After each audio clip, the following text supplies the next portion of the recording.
Hello guys, nakikita niyo na ba ito? Tipaklong or grasshopper na gawa sa dahon ng niyog. So, paano gawin? Yan, ipapakita ko sa inyo sa video ito kung paano gawin ito. Ito yung ginagawa namin mga laruan ng bata pa kami. So, bagong lahat, siyempre, prepare tayo ng gagamitin natin yung dahon ng niyog. Ayan, mga lods, nakikita nyo. At siyempre, kailangan natin gamit cutter at gunting. So, ngayon, mga lods, kung gusto nyo matuto nito, tapusin nyo lang po ang video ito.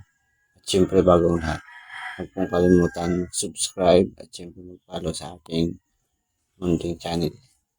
So, ayan mga lods, una ay tatanggalin natin sa tingting ang kanyang dahon. At syempre, linisin natin yung tingting. Sundan nyo lang po ito mga lods, tapusin yung video para matuto at kita ninyo kung paano ang gagawin natin sa paggawa ng grasshopper or tipaklong. So una, ganyan ang unang paggawa ay ganito po ang paikot ng dahon. So ganyan lang mga lods. Sundan nyo lang po at tandaan nyo po kung paano natin ibubuhol ang dahon ng niyog. So ganyan lang po mga lods. At pagkatapos, ang susunod na gagawin ay tutupi natin yung dahon ng niyog ng 2 beses. Ganyan. Tapos, pababa naman yan. Para magkaroon siya ng kanto. Ayan o, di ba? Ganyan lang mga lods. O, di ba? Kitang-kita naman ninyo. Ayan, meron na siyang tupi. Tapos, ganun ulit. Gaganon lang. Yan. So, tandaan nyo lang mga lods ang bawat ginagawa natin. So, ayan o, meron na siyang umpisang kanto. Ganun din sa kabila ang gagawin mga lods. So, paulit-ulit lang po natin gagawin ang ganyan yan hanggang sa mabuo natin yung pinaka-ulo niya. Ganyan lang. Madali lang gawin, di ba mga lods? Sasabit mo lang na ganun tapos papalusot mo tapos hila. Huwag po masyadong hihilahin. Kasi siyempre dahon niya ng niyog. Maaari siyang mapunit. Malambot lang yung dahon ng niyog. Ayan, paulit-ulit mo lang po yung gagawin mga lods. Ganyan. Ayan, kita nyo may dalawa na siyang linya. Napakadali lang gawin. Napakadaling sundan mga lods. So, nung mga bata pa kami, kung ano-ano yung mga ginagawa namin sa dahon ng nyug, dahon ng saging, ayan, ginaganyan namin. Ginagawa namin mga laro-laruan. So, ayan, may dalawa na tayong topi. Susundan nyo lang mga lods at tapusin nyo lang ang video nito para sakaling gusto nyo gumawa ay alam na ninyo kung paano gawin. Para sa mga laruan ng bata. Ayan, may dalawa na, di ba? Parehas na. May dalawa na parehas. Tapos, ganun ulit. Ayan. Pagkatapos, may yung hinanda natin gagawin natin itong pakpak niya. So, bawasan lang natin para hindi gaano malapad. Ganyan lang mga lods. Sundan nyo lang itong ginagawa ko sa video para matuto po kayo. So, pinapakita ko sa inyo ng step by step. Pantayin lang natin para mawala yung tapos tupiin po natin yung magkaparehas ang sukat.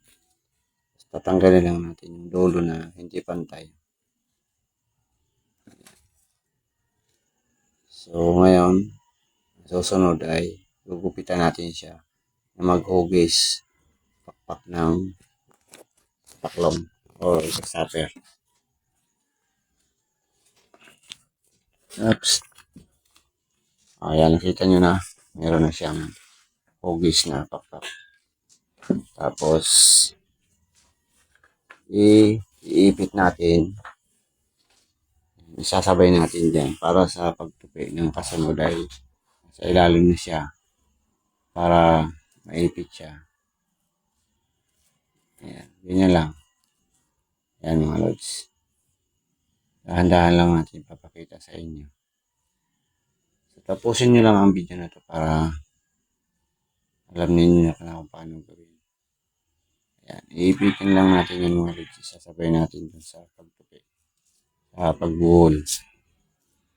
Ayan. Oops. Oops. Ayan na. Dahan-dahan lang yun. Ayan. Diba? So, ganun din sa kabila ang gagawin natin. Para maipit na siya. Ayan. Mabusisi lang ito mga lods. Kailangan maging pasensyoso ka sa paggawa nito. Ganyan. Kasi pag bigla mong nabitawan yan ay maaaring magbakla siya. Kailangan mo lang ito maging pasensyoso sa paggawa nito. Mabuting-ting lang mga lods. Ano siya. O, yan di ba? O, yan na. O, hindi na matatanggal yung nilagay natin para dun sa pakpak. Mga 3 ganyan pa ang dapat mong gawin para humugis na ulo ng grasshopper. O, ayan. O, di ba? O. Kitang-kita na nagmumukha na siyang ulo ng tipaklong. Tapos meron na siyang pakpak. O, ayan o, di ba? Mga lods. O, nakita niyo yung tiyan ng tipaklong. O, ayan o. O, di ba? Parang tiyan lang ng tipaklong. Tapos meron na siyang pakpak. So, uubusin nyo lang yan na tupiin hanggang sa paliit para ano. Di ba paliit yung ulo ng tipaklong. Ayan. Pag sa dulo na medyo mahirap na kasi nagkaano na yung ano. Kaya kailangan hawakan mo siya. Ayan, didiinan mo ng isang daliri. Ayan, ganyan. So, napakadali lang nitong sundan mga lods. Ayan. So, tapusin nyo lang itong video na to para makita nyo ang kabuuan ng ating ginagawa. Oops, yan. O, di ba pag sa dulo na medyo ano ka na, may hirapan na. At, may ano yan. Yan. Diyan natin ilulusot yung pinapadulo sa ano. Ting-ting na natitira. O, ganyan. O, medyo mahirap na pag sa dulo na. Pero madali lang yan mga lods. Sundan nyo lang. Makikita nyo, madali lang ito gawin. Napakasimple lang naman yung pag-bowl ng ano. Ng dahon ng niyog. Okay na, di ba? Yan na yung pinapaulo niya. Bawasan lang natin ng konti yung magiging kanyang ano. Yan o. Tapos yan, papalusot mo lang dyan sa dulo na tinupi nating ting-ting. Yung ganyan. Para magmukha siyang antina. Antina ng ano yan ng grasshopper. Yun yata yung ano nila. Radar. Yun yung ano nila. Yung ginagamit nila para maramdaman nila yung ano.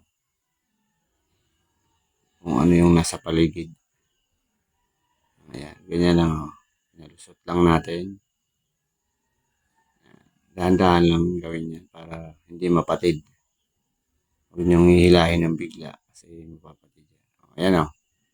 O, diba? Mga lods, meron ng antena. Mukha na siyang tipaklong. Kulang na lang ng paa. So, sa ngayon, ito ay tanggalin na natin. Tapos, ito naman gupitin natin na magmukhang buntot.